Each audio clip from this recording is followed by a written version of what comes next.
मंगलम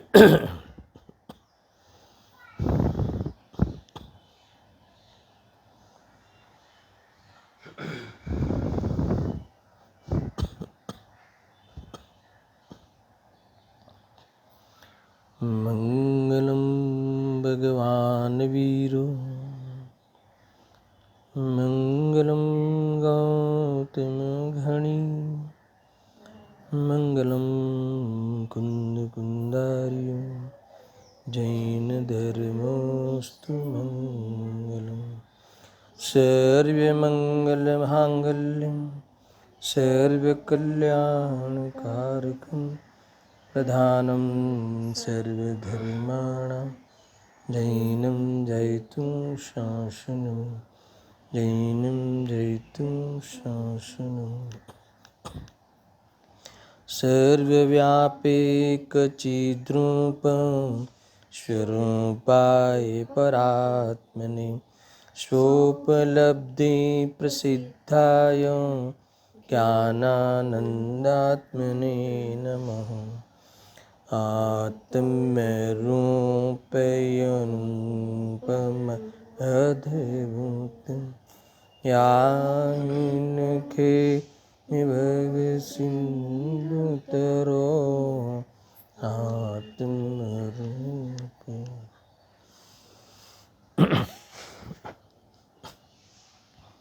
प्रवचन सार सुपरिणाम अधिकार गाथा 73 पे स्वाध्याय प्रारंभ होगा। 72 गाथा में बात कहा कि शुभ और अशुभ उपयोग समान ही है।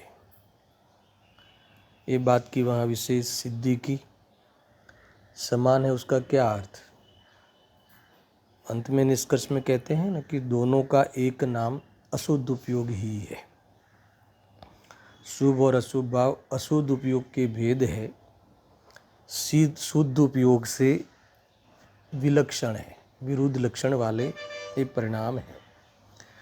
जो अतीन्द्रिय सुख के कारणभूत शुद्धोपयोग साम्य भाव वितराग भाव, उस परिणाम से ये विलक्षण विरोधी भाव है, उस परिणाम से विरोधी तत्व है। ये दोनों एक समान कहने के पीछे क्या हेतु दिया कि शुभ उपयोग के जन्य जो पुण्य है, शुभ उपयोग के फल स्वरूप जो पुण्य है, उसके फल रूप में जीव को देवादि की संपदाएं मिलती है और अशुभ उपयोग जन्य पाप के फल रूप में नरकादि आपदाएं मिलती है। भले बाहर में परिस्थिति अलग अलग हो, मगर दोनों परमार्थ से दुखी ही है। ये बात की विशेष सिद्धि की, यानी फल समान होने से, दोनों परिणामों का फल समान होने से, दोनों परिणामों का फल एक प्रकार से संसार होने से, बंद होने से, भले पुण्य की परिस्थिति अलग प्रकार की दिखती हो दिखने में, मगर उसको भोगने में तो पाप ही होता है। तो आखिरकार दोनों में पाप परिणाम ही होते हैं, पाप स्वरूप ही होते हैं भोग। भले कम भोग हो, ज़्यादा भोग हो, भोग की सामग्री में बहुत हानि हो, कम मिली हो, थोड़ी प्रतिकूल सामग्री मिली हो, है ना, इतनी विशेष व्यवस्था न मिली हो, तो वो तो तुम्हें आकुलता दिखती है, मगर यहाँ भी तो आकुलता ही है, उसको प्राप्त करने की, विषय को भोगने की, है ना, ये सब आकुलताएं होती है और वो परिणाम तो पाप ही है, पाप स्वरूप ही है। इस प्रकार से शुभ और अशुभ उपयोग ये जीव को संसार में घुमाता है, इसीलिए ये दोनों समान ही है और दोनों का एक नाम शास्त्र में भी अशुद्ध उपयोग ही दिया है। अब 73 गाथा में ये बात, ये विकल्प आना स्वाभाविक है कि जब तुम दोनों एक ही प्रकार के कह दिए, दोनों एक समान है ऐसा कह दिया, मगर पुण्य की सत्ता तो है ना। तो ये इसके लिए ये गाथा लिखी गई कि भले तुमने शुभ भाव को अशुभ उपयोग में, अशुद्ध उपयोग में शामिल कर लिया हो, तो क्या कोई पुण्य की सत्ता नहीं है? तो यहाँ कहते कि है ना। ये चक्रवर्ती और ये जो इंद्र आदि नरेंद्र आदि ये सब दिखते हैं, है ना, तो मानना ही पड़ता है कि ये बाहर में पुण्य का निषेध नहीं है, पुण्य के फल का निषेध नहीं है, मगर ये उसकी सत्ता का हमें किसी भी प्रकार से निषेध नहीं है, मगर उससे सुखी होता है, वो पुण्य की सामग्री से सुखी होता है, वो हमें 1% भी एक समय के लिए भी मंजूर नहीं है। ये बात इन्होंने कही है। देखो उत्थानिका पढ़ते हैं, इसके बाद गाथा में प्रवेश करते हैं। इंद्रिय सुख को दुखरूप और शुभ उपयोग को अशुभ उपयोग के समान बताया है। इसी प्रकार अब शुभ उपयोग जन्य फल वाला जो पुण्य है उसे विशेषतः दूषण देने के लिए अर्थात उसमें दोष दिखाने के लिए उस पुण्य को, उसके अस्तित्व को स्वीकार करके उसकी यानी पुण्य की बात का खंडन करते हैं। देखो कैसी उत्थानिका में भी आचार्य अमृतचंद्र देव ने कैसे पूरे विषय को बताया।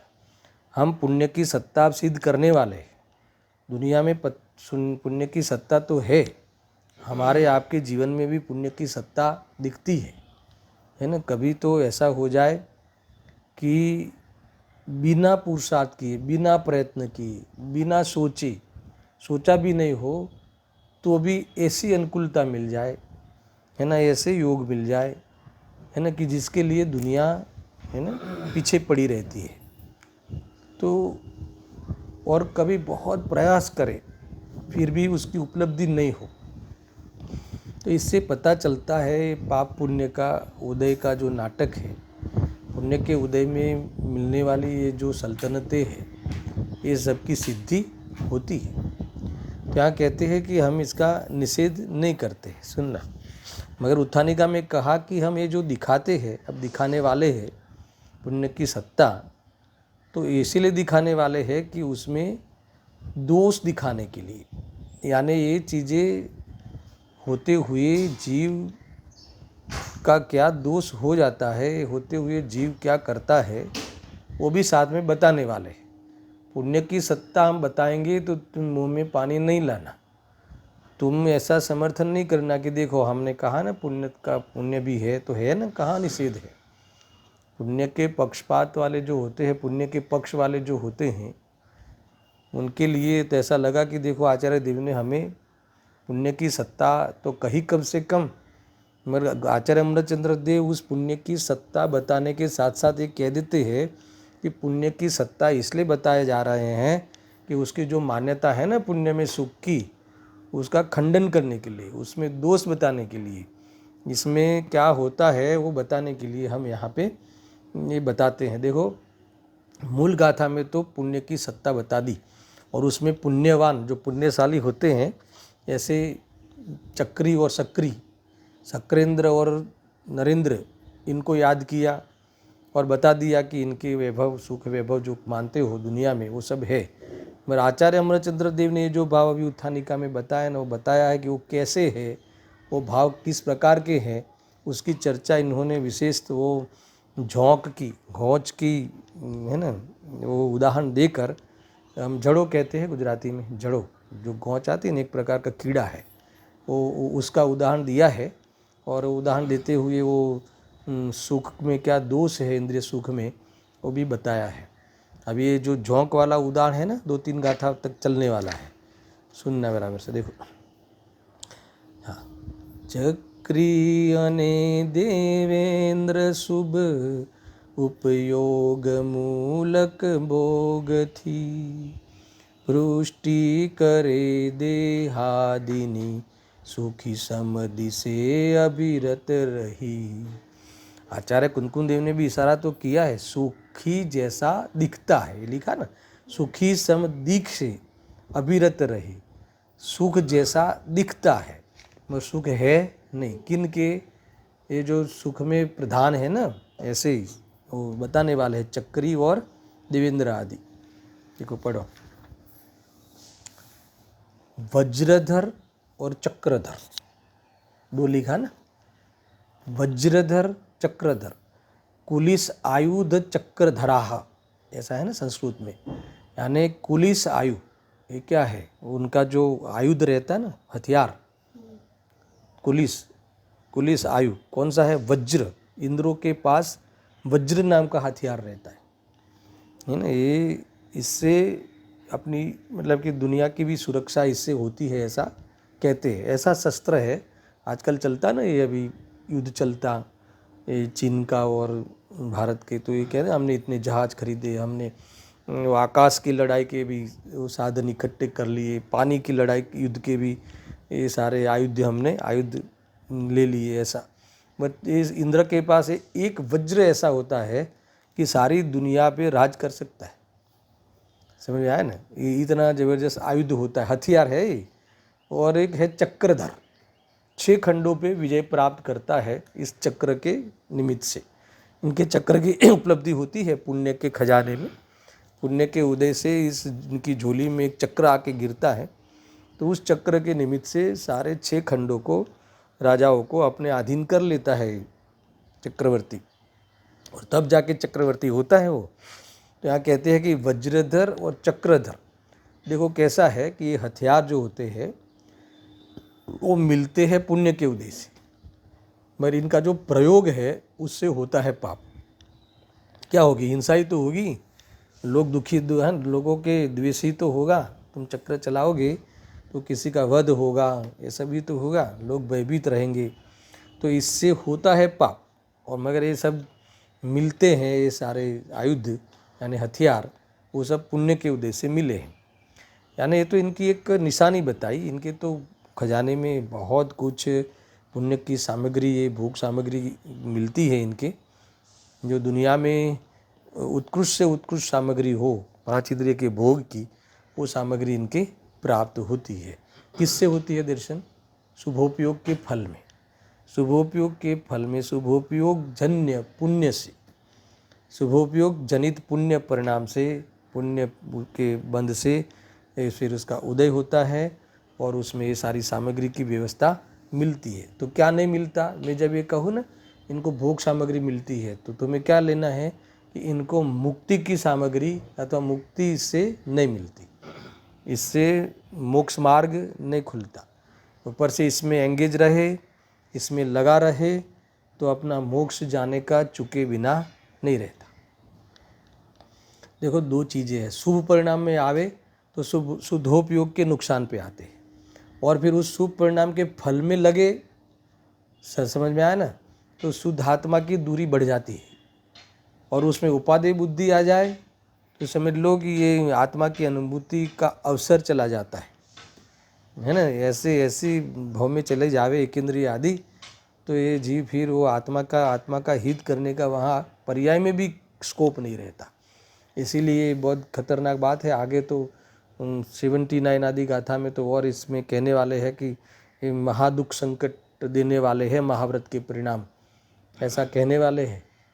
महादुख संकट कहा आचार्य अमृतचंद्र देव ने कि हम जो ये है ना मुनि अवस्था में है, और हमें ये जो ग्रंथ लिखने के भाव आए हैं, है ना, समझाने के भाव आए हैं, उसका फल क्या है? महादुख संकट, स्वर्ग में जाने वाले हैं, और वहाँ हमारा ये संयम लुट जाने वाला है, हमें असंयम रूप हमारा परिणाम हो जाने वाला है, परिणति।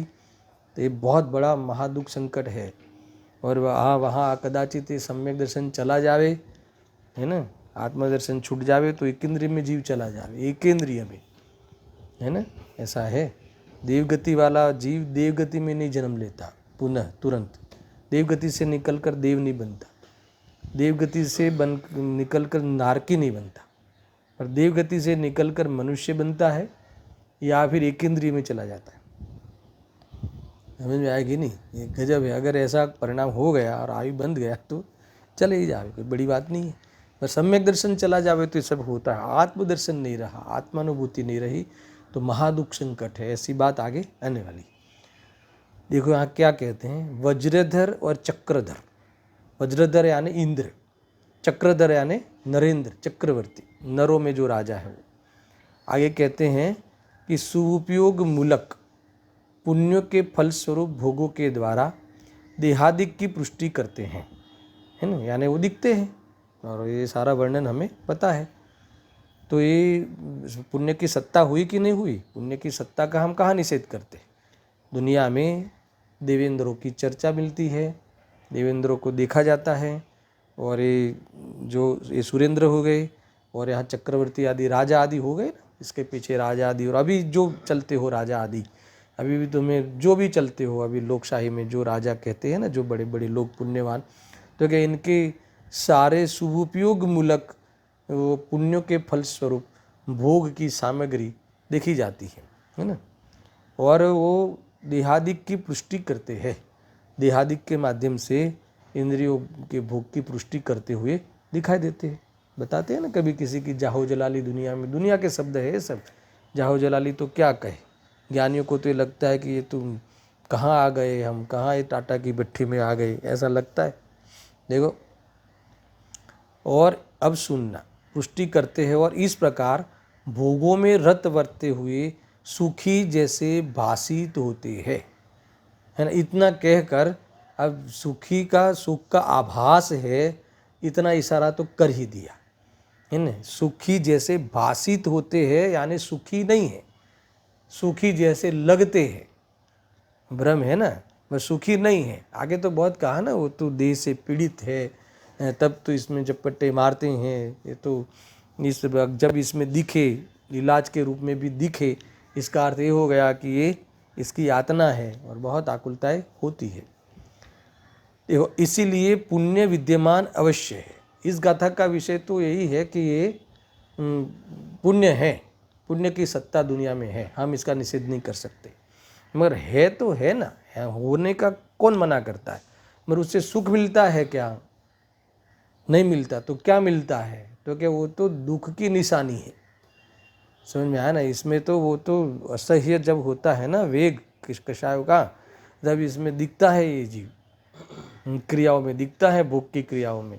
जो कोई भोग की क्रिया में दिखे तो समझ लेना कि ये दुखी है। देखो, ये तो हम तो ये जो शास्त्र से पढ़ते हैं, स्वाध्याय में पढ़ते हैं, तो बुद्धि में तो समझ में आता है, मगर जीवन में हम जब भी ये मान लो कि ये बहुत ज़बरदस्त कोई व्यंजन बने हो घर में, भावता भोजन, तो ऐसा लगता है कि ये दुख का दृश्य है, ऐसा लगता है क्या? तो ये यहाँ इसलिए पढ़ने से पता चले कि अरे इतनी आसक्ति मुझे, है ना। तो अतीन्द्रिय सुख का पता हो कि कैसे मुनिराज अपने परमाणु मात्र के लिए भी उनको आकुलता नहीं रहती है ना। हमारे अरविंद भगवान, हमारे सिद्ध भगवान, कहीं भी कुछ भी आकुलताएं है विकल्पों की कि भोजन करूँ कि एक करूँ कि ते करूँ, कुछ नहीं। तो सुनो, ये निर्विकल्प दशा ही निराकुल दशा है। इसका अगर हमें भाव भाषण हो तो ये कितने भावता भोजन भले सामने आए हो, फिर भी इसमें हमें ख्याल में आवे कि नहीं, ये तो मुझे इतनी आकुलता है, इतनी गरज लगती है, मुझे इतनी अपेक्षा लगती है कि मुझे चाहिए ही। तो ये बात की क्या क्या क्या क्या बताता है, किसका सबूत है ये तो जीव को आकुलता बहुत चढ़ी है, ये बता रहे हैं। देखो, हमें लगता है क्या ऐसा, मान लो आज ही कोई नई गाड़ी खरीदी हो और उसमें तुम प्रवास कर रहे हो, तो उसको भोग रहे हो, तो तुम्हारी दृष्टि में, है ना, उससे ऐसा ही हुआ ना, उसमें उपयोग कर रहे हो, है ना। तो मुझे बताओ कि उसमें ऐसा लगता है कि अरे मैं तो बहुत दुखी हूँ। समझ में आया ना। इरिया समिति भी नहीं पले, कितनी आधीनता, है ना। जब भी कोई तुम आधीनता आती है तो कोई भी बाहर में और व्यवस्थाएं चाहिए, तो ये आधीनता बढ़ी कि आधीनता घटी, ये हमें थोड़ी सी बात समझनी चाहिए। ऐसा है, कोई चीज़ नहीं चाहिए हमें जीवन में, वो जीव को कौन दुखी करे। मुझे अपने लिए किसी भी चीज़ की आवश्यकता नहीं है। क्यों नहीं चाहिए कि आवश्यकता नहीं? कैसे? आप एक कारण तो बताओ कि मुझे कोई चीज़ की आवश्यकता है। अगर मैं मर जाता हूँ, मैं नष्ट हो जाता हूँ किसी चीज़ के बिना, तो मुझे आवश्यकता रहे। मेरा अस्तित्व जीरो हो जाता हो किसी चीज़ के कारण, तो मुझे आवश्यकता रहे, मगर होता ही नहीं। सबसे पहले ही मुद्दा की रकम है कि तुम अनादि अनंत हो, है ना। तुम अनादि अनंत चैतन्य स्वरूप हो। अगर तुम चेतन से जड़ हो जाते हो तो किसकी दवा दुआ की जरूरत पड़े, ऐसा भी तो नहीं है। तो ये जब हमें एक ख्याल में आ जावे और रंच मात्र भी मुझे कोई आधीनता नहीं हो, तो ये निराकुलता होती है, निर्विकल्पता में निराकुलता होती है।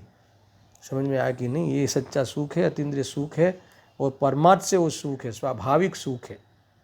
और बाकी ये जो सुख जैसे लगते हैं, ये बाहर में पुण्य की भीख में मिले हुई सामग्री, और उस सामग्री की आवश्यकता अनिवार्यता लगे, है ना, और उसमें सुख बुद्धि के साथ हो तो क्या कहना कि वो तो उसके तो दुख का पार नहीं है। एकत्व बुद्धि पूर्वक रहे तो उसका तो दुख का पार नहीं है। ऐसी बातें तुम समझना। इसमें देखो अब क्या कहते हैं, टीका ले रहे हैं ना अभी। हाँ, सुखी जैसे भाषित होते हैं, इतनी बात कही तो दो बातें सिद्ध हुई कि एक तो पुण्य की सत्ता है, भले हमने वो शुभ और अशुभ को जो स्वभाव अपेक्षाएं, दृष्टि अपेक्षाएं, फल की अपेक्षाएं, हमने दोनों को एक कह दिया, मगर दोनों की परिस्थिति से हमें इनकार नहीं है। इसमें शुभ के जो नाटक है, पुण्य के जो बाहर में ड्रामा है ना, वो सारा जो बाहर में जो किरदार है, वो उससे हमें कोई निषेध नहीं है, मगर हमें बार बार कहते हैं कि वो सुखी है, वो बात हमें मंजूर नहीं है। आचार्य कुंकुन देव ने स्वयं कहा कि सुखी जैसे भाषित होते हैं, उसका अर्थ कि सुखी नहीं है, ये हमारे भाई जैसे लगते हैं। इसका अर्थ है कि हमारे भाई नहीं है, हमारे सगे भाई नहीं। आप तो हमारे अपने ही हो ना, अपने जैसे लगते हो, तो उसमें अपनापन बताया कि दूरी बताई? समझ में आया कि नहीं? और कभी अपने होते हैं, इसको कभी ये मेरा अपना है ऐसा जताना नहीं पड़ता, ऐसा कहना नहीं पड़ता। समझ में आया ना? कोई किसी को लगे कि ये हमारे पापा, अब जो पड़ोसियों को, बेटे को या साधार्मी को, बेटे बच्चों को आप तो हमारे हैं, आप तो हमारे कहते हैं, हमें एक भी बार कहा नहीं कि आप हमारे हैं। तो जो अपने होते हैं वहाँ फॉर्मालिटी नहीं होती, और जो अपने नहीं होते हैं और अपने जताने हो तो वहाँ फॉर्मालिटी होती है। हल में आया कि नहीं? देखो नहीं कहते अरे तुम्हारे तो घर में कभी किसी को तुम्हें परमिशन लेके आना पड़ता है क्या? तुम्हें परमिशन लेके कोई भोजन करना पड़ता है क्या? कुछ नहीं। और कितना भी मित्र हो, कैसा भी नज़दीक का मित्र हो, उसके घर में चले जाओ तो उनकी परमिशन लिए बिना कुछ नहीं होता। भोजन की परमिशन है ना, कोई उनका जो हमें वो रूम उपयोग करना हो सोने के लिए, तो भी भाई यहाँ इसको मैं उपयोग करूँ, पूछना पड़ता है ना, या उनके आदेश के बाद ही होता है। तो ऐसी है सब पराधीनता। अपने आत्मा में जाना हो तो किसको पूछना है? मैं चैतन्य स्वरूप हूँ ऐसा अनुभव करना हो तो तुम्हें किसकी परमिशन? अरे मैं ही हूँ, मैं ही हूँ, ये किसको बताने की ज़रूरत नहीं है। कोई जाने न जाने उससे भी मतलब नहीं है ना। तुम्हारे ज्ञान में आवे और सर्वज्ञ के ज्ञान में तो है ही, और तुम अनादि अनंत, वैसे तुम अपने हो ही, तुम तो तुम ही हो, मैं तो मैं ही हूँ, अनादि से हूँ, और सर्वज्ञ भगवान के ज्ञान में भी आया है। बस सिर्फ तुम्हारे ज्ञान में आ जाए, तुम्हारे श्रद्धान में, हमारे श्रद्धान में आ जाए तो काम हो जाए।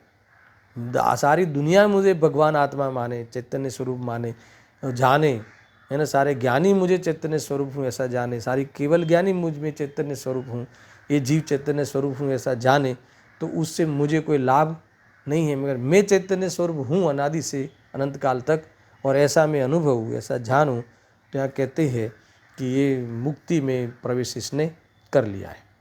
देखो ये बाहर में जो चीज़ें होती है, देह आदि की वो बाहर में उपलब्धि होती है, ये सुखी जैसे भाषित होते हैं।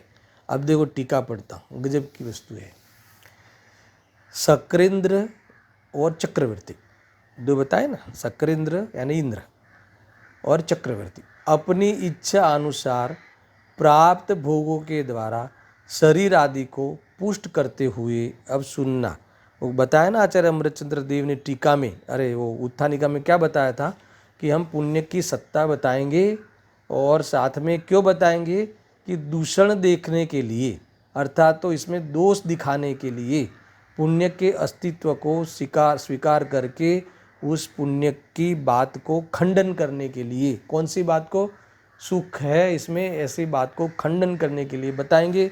अभी वो वाला यहाँ एंगल लिखा है, और आचार्य कुंकुन देव ने ये कहा कि सुख जैसे भाषित होते हैं, उस बात का भाव भाषण कराते हैं। कैसे है वो? शक्रेंद्र और चक्रवर्ती को जो इच्छा अनुसार, है ना, एक ऐसा इच्छा अनुसार जो इच्छाएं करी थी, जो इच्छाएं, वो सारी चीज़ें मिल गई है इनको, ऐसा नहीं है कि नहीं मिली है। प्राप्त भोगने के द्वारा, इच्छानुसार प्राप्त भोगों के द्वारा शरीर आदि को पुष्ट करते हुए कैसे है उनका ये सुख, कैसा है सुनना। जैसे गोंच, गोंच मालूम है ना, गोंच यानी झोंक, वो कीड़ा है एक प्रकार का। देखो ये है ना, आप मालूम हो दर्शन, तो हम लोग कहाँ गए थे, कुंडादरी, कुंडादरी गए थे ना, तो उस समय वो रास्ता नहीं था, अभी तो पक्का रास्ता बन गया है ना, चलने लायक भी।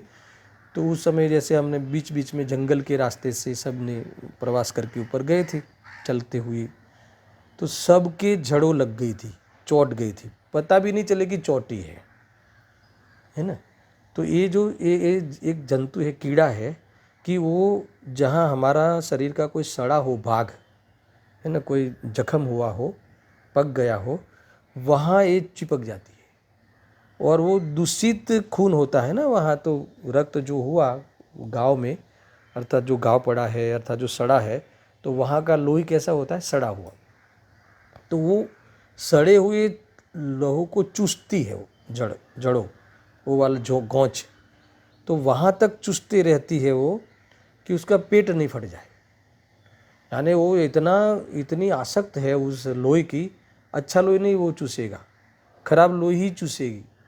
और इतना चूसती है कि अगर तुम उसको वहाँ से सांडसी से, कोई फोर्सेप से उसको तुम खींचो तो भी अलग नहीं होगी, वो मर के ही अलग होगी, ऐसा नियम है, समझा ना। कई कई हॉस्पिटलों में इसको रखा जाता है इलाज के लिए, कि ये तुम्हारा खून खींच लेवे सारा, ऐसा है।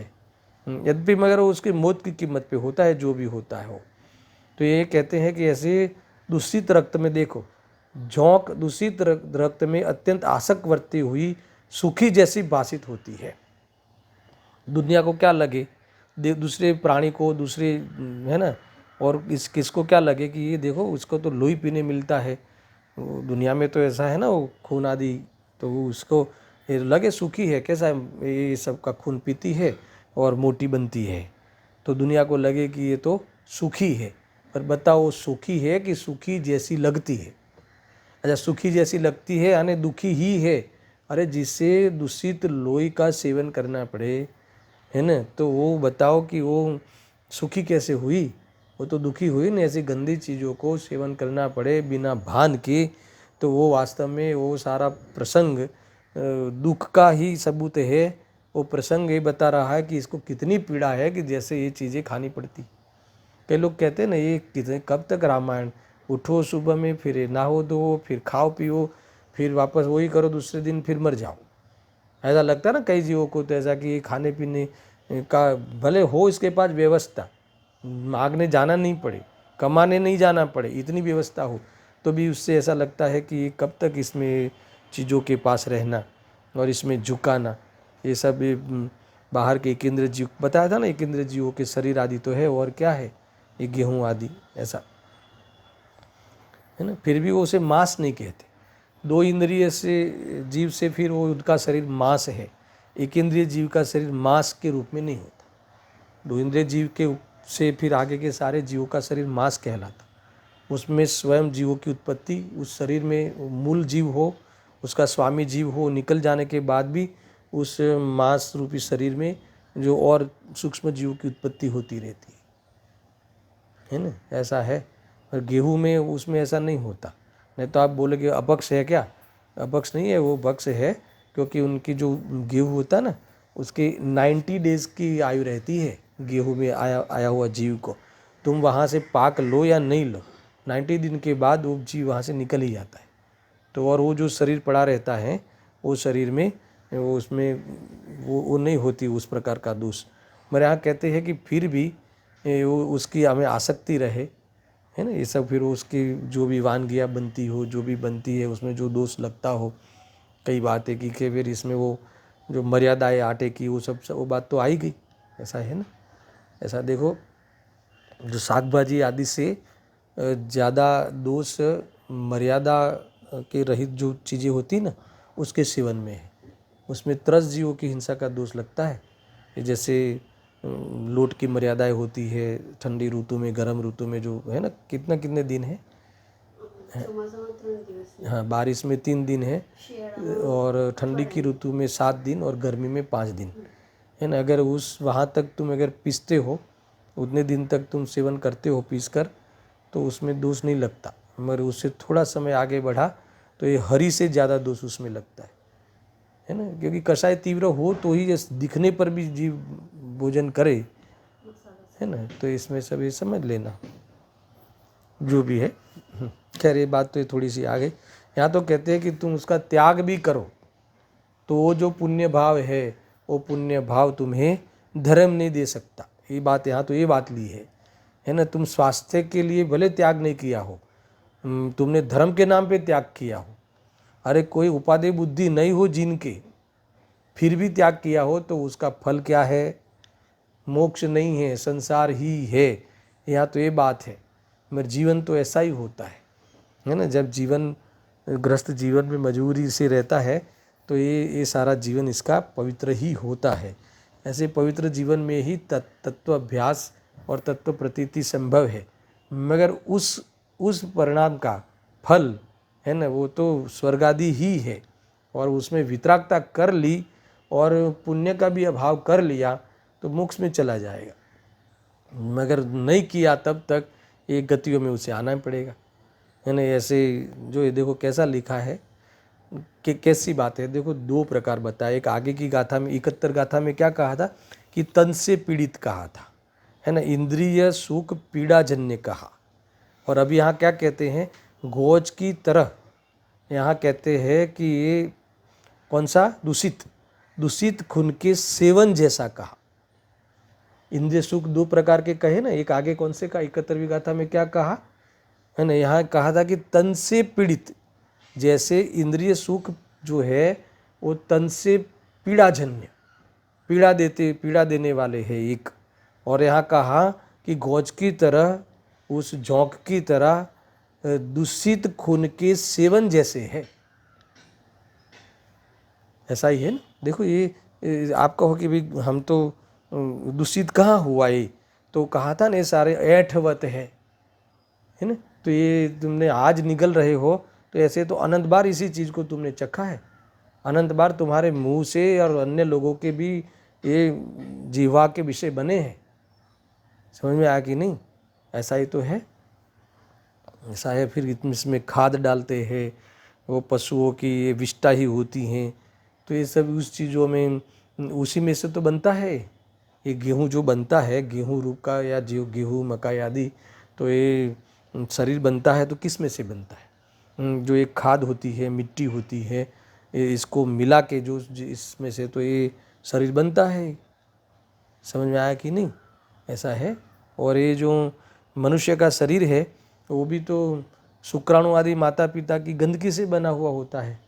और उसमें उसके लक्ष्य से भी जो हम सेवन करते हैं तो वो गंदगी ही तो है, और क्या है।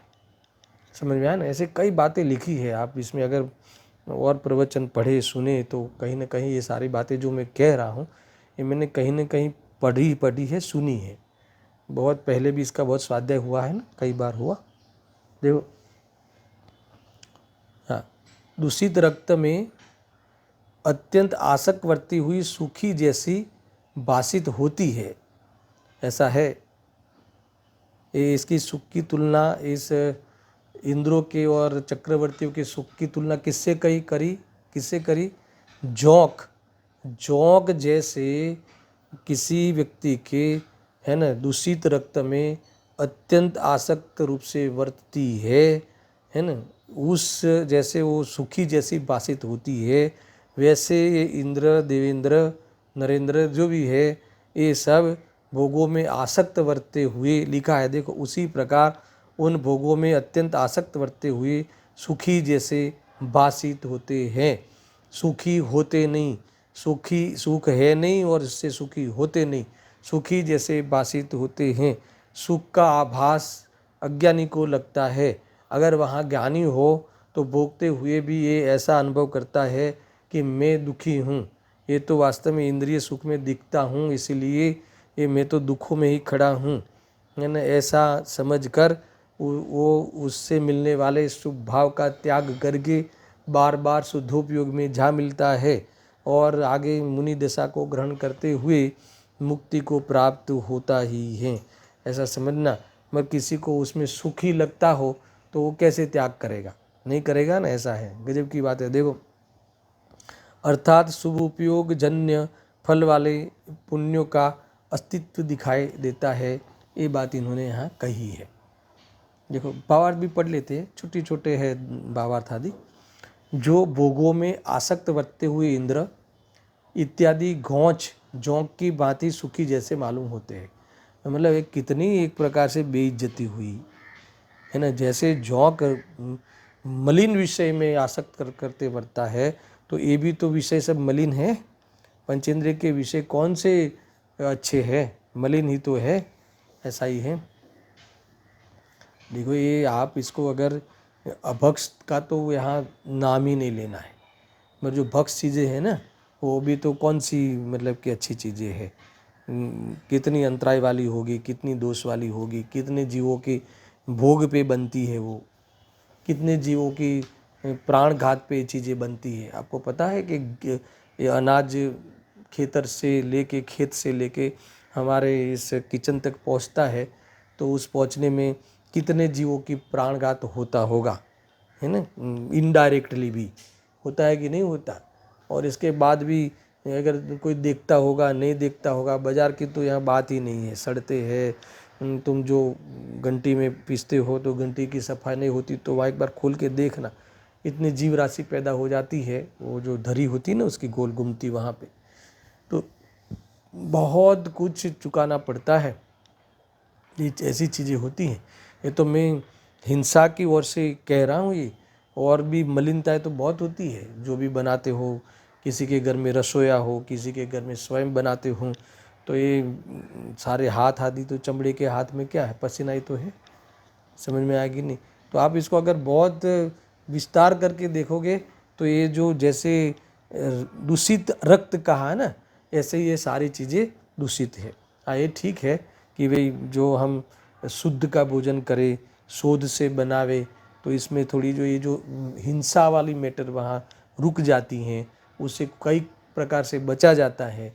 मगर इसका वो तो हो गई बाहरी बात, और उसके सेवन का जो राग है ना, वो उसमें हम भोगते हैं, यानी उसका लक्ष्य करके हम इसमें इष्टपना मानते हैं, तो वो इससे सबसे बड़ी गंदगी मिथ्यात्व की होती है। समझ में आया ना। और उससे आकुलता इतनी होती हैं, और आभास में हम सुखी जैसे लगते हैं, पर आकुलताएं मिटती नहीं।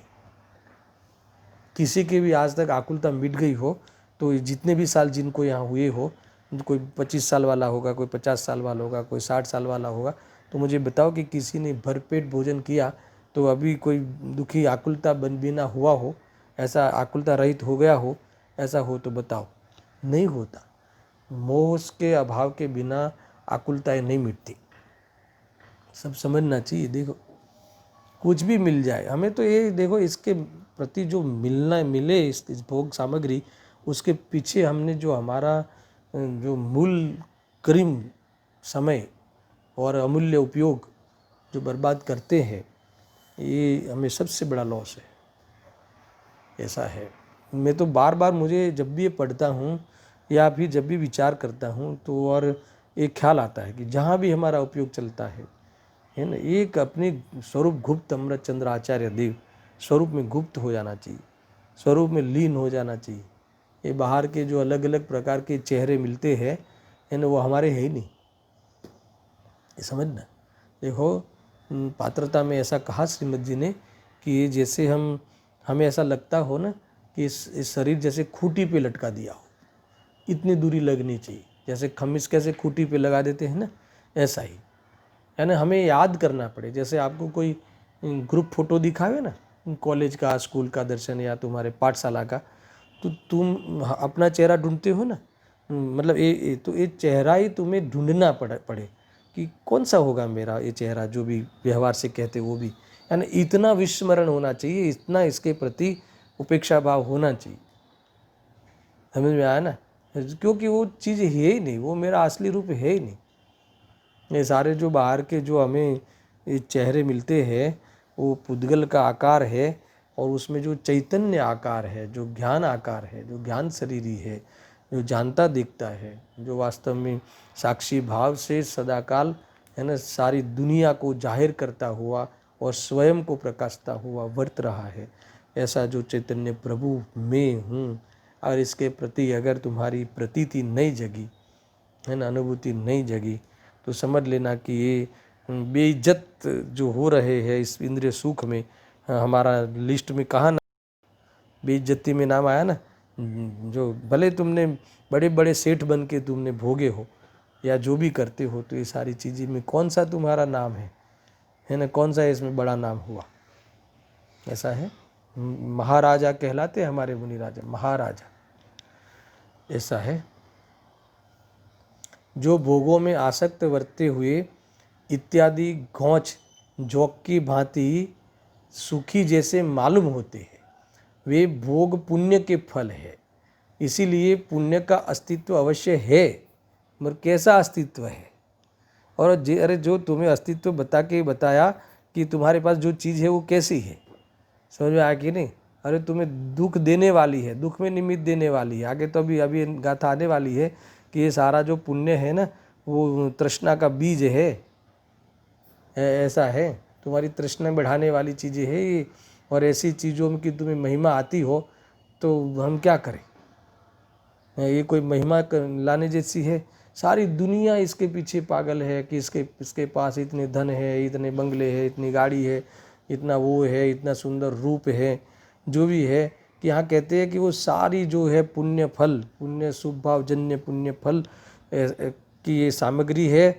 और उसमें वह जीव झोंक की तरह उस चीज़ों में जैसे दूषित लोहे को चूस रहा है मरने की कीमत पर, वैसे ही ये सारे भोगों में इतना लिपटा हुआ है कि ये सारी चीज़ें उसे जो राग द्वेष वाली बीमारी तो है ही, वो तो दूषितता है ही, मगर वो चीज़ों में वो भी कौन सी शुद्धि है? वो तो मलिन विषय ही है, पर विषय है, जड़ विषय है, जिसमें सुख नाम का कोई तत्व नहीं है। ऐसी चीज़ों में सुख का आभास करके लगा हुआ है। गन्ना चूसता है तो गन्ने में से सुख आता है क्या? आता है क्या? नहीं आता। सुख का भ्रम होता है, सुख नहीं आता। तो ऐसा है। तो ये कह रहे हैं देखो, इसीलिए पुण्य का अस्तित्व अवश्य है, हमें उससे कोई ऐतराज नहीं है, मगर उसमें सुख ही नहीं है, ये बात अभी कहने वाले, वो हमें मंजूर नहीं है। इस प्रकार इस गाथा में पुण्य की विद्यमानता स्वीकार करके अब आगे की गाथाओं में पुण्य को दुख का कारण रूप बताएंगे। देखो ये यहाँ तक पहले पाप की तो कथा ही नहीं करते। यहाँ तो तुम्हें जो रस आ रहा है ना, उंडे उंडे भी तुम्हें जिसकी प्रतीक्षा है तुम्हारे जीवन में, हमारे जीवन में, तो उस पुण्य के प्रति जो दृष्टि है वो छुड़ाने के लिए ये आचार्य देव ने यह बहुत ही सशक्त प्रेरणा दी है और पूरी ताकत से विषय को रजू करते हैं। ये कहते हैं कि चलो हमने मान लिया सत्ता तो है ना, मगर वो कैसा है? अभी वो सत्ता है मगर वो दुख का कारण है, ऐसा कह रहे हैं। देखो गजब की बात है। देखो अब इस प्रकार स्वीकार किए गए पुण्य अस्तित्व का स्वीकार किया है, दुख के बीज के कारण है, अर्थात विषय इष्टना बधारे छे। ऐसा ये सब पुण्य है वो दुख के बीज के कारण है। दुख का बीज है ये कौन? ये पुण्य। ये तुम्हें बाहर में सामग्री मिली वो, ये परिस्थिति तुम्हें दुख का बीज है। क्यों? क्योंकि ये तुम्हारी विषय इष्टना को बढ़ाने वाला है, ये तुम्हारी तृष्णा को बढ़ाने लिखा है। देखो अर्थात तृष्णा के कारण है, ये सारे तृष्णा के घर है। लिखा टीका में तो तृष्णा के ये अनायतन है सब। ये जो बाहर के जो तुम सुशोभित करके ये सब करते हो है ना, उसमें कुछ मानते हो, तो ये सब क्या है? तृष्णा के अनायतन है। ऐसा है पुण्य का फल, ये सब तृष्णा का घर है, अनायतन यानी ऐसा है। तृष्णा की खाई खूब भरी, पर रिक्त रही वह रिक्त ही रही। कभी एंडलेस आया क्या? उसका एंड आया? नहीं आता ना, ऐसा है। देखो कभी एक बार सोचो कि इसमें जो है ना तृष्णा ही बढ़ती है, मैंने कल 2 दिन पहले भी कहा था कि तुम मान लो थोड़ा कमाओ तो फिर उससे संतुष्टि नहीं हो जाती है ना। तुम्हें ऐसा लगता है कि इतना मिल जाए तो अच्छा है। मान लो कि इतना मिल जाए, इसके बाद आज तक किसी को संतुष्टि हुई हो तो बताओ। समझ में आया कि नहीं? नहीं होती। समझ में आया? भले वो थक गया हो शरीर से, व्यापार में नहीं जा पा रहा हो, जैसा भी हो, मगर अंदर में तृष्णा तो रहती है कि बेटा कमाए, ये जो हमने लगाया है उसका डबल चौबल हो जावे, तो ऐसी तृष्णा बनी रहती है। और वो भोग की तृष्णाएं और बढ़ती है। अभी तो इसका खुलासा इतनी ताकत से होगा कि सारा मैल निकल जाएगा अपनी सोच का। ऐसा है, देखो। हाँ, और अब कहते भी है ना कि जैसे इसका मनोविज्ञान थोड़ा पढ़ो। अभी वैसे समय हो चुका है, मैं इसको स्थापना करके छोड़ता हूँ इस उत्थानी का पढ़ते हुए, कि मान लो कि हम अपने कामदार को भी ऐसा कहे कि कोई मांगे अपने से 10,000 मांगे कि हमें 10,000 लोन चाहिए, एडवांस चाहिए, तो हम क्या कहते हैं उसे कि भाई देख, तुझे 10,000 की तकलीफ़ है तो हमें लाख की तकलीफ़ है, ऐसा कहते हैं ना। तो किसी को 1 करोड़ की तकलीफ़ है और किसी को 100 करोड़ की तकलीफ़ है, तो बिना तकलीफ़ का कोई जीव ही नहीं दिखता है ना। छोटों को छोटी तकलीफ़, बड़े को बड़ी तकलीफ़, कोई छोटा मांगण तो कोई बड़ा मांगण। गुरुदेव तो कहते थे कि ये जो छोटे लोग होते हैं ना, 10,000 20,000 चाहिए वो छोटा भिखारी, और इसको 1,000 करोड़ 2,000 करोड़ चाहिए वो बड़ा भिखारी। समझ में आया ना? उसको बैंक से करोड़ों की लोन चाहिए, ये बेचारा 10,000 मांग रहा है। तो है तो मांगण ना, दोनों है तो दुखी ना। तो ये भले मिल जाए, भले व्यवस्था मिल जाए, वो फिर दूसरा पक्ष है। अच्छा, मिल जाने पर कौन सुखी हो गया, वो वाली बात भी आगे खुलने वाली। वास्तव में बाहर में इस भोग सामग्री मिल जाने पर दुखी होता है। जैसे जैसे बाहर में पुण्य मिलता है तो उसकी इच्छाएं बढ़ती है, उसका विषय वासनाएं बढ़ती है। ये यहाँ कहते हैं, यहाँ ऐसा है। देखो, सुविधाएं जैसे बढ़ती है वैसे पराधीनता बढ़ती है। मैं इसका सिर्फ आपको उत्थानी का पढ़ता हूँ। अब इस प्रकार स्वीकार किए गए पुण्य दुख के बीज के कारण हैं, अर्थात तृष्णा के कारण हैं। इस प्रकार न्याय से प्रकट करते हैं, यानी न्याय से अब समझाते हैं। पाठ करके समाप्त करते हैं। देखो, परिणाम जन्य अनेक विध जो पुण्यનું अस्तित्व છે, तो पुण्य ए देवांत जीवने विषय तृष्णो द्रव करे। ख्याल में आया ना? गजब की बात है भाई। ये देवों तक के जीव को, सब जीवों को ये सारा पुण्य, बाहर का ये ठाठ, बाहर की व्यवस्थाएं, ये इसी को इष्टना बढ़ाती है, इसे क्या बढ़ाता है? तृष्णा बढ़ाती है, इसी में और घुसता है, बाहर निकल ही नहीं पाता। ये सारी बातें यहाँ कही है, उसकी चर्चा कल विशेष करेंगे। सहजानंदी शुद्ध स्वरूपी अविनाशी हूँ आत्मस्वरूप। सहजानंदी शुद्ध स्वरूपी अविनाशी हूँ आत्मस्वरूप। सहजानंदी शुद्ध स्वरूपी अविनाशी हूँ आत्मस्वरूप।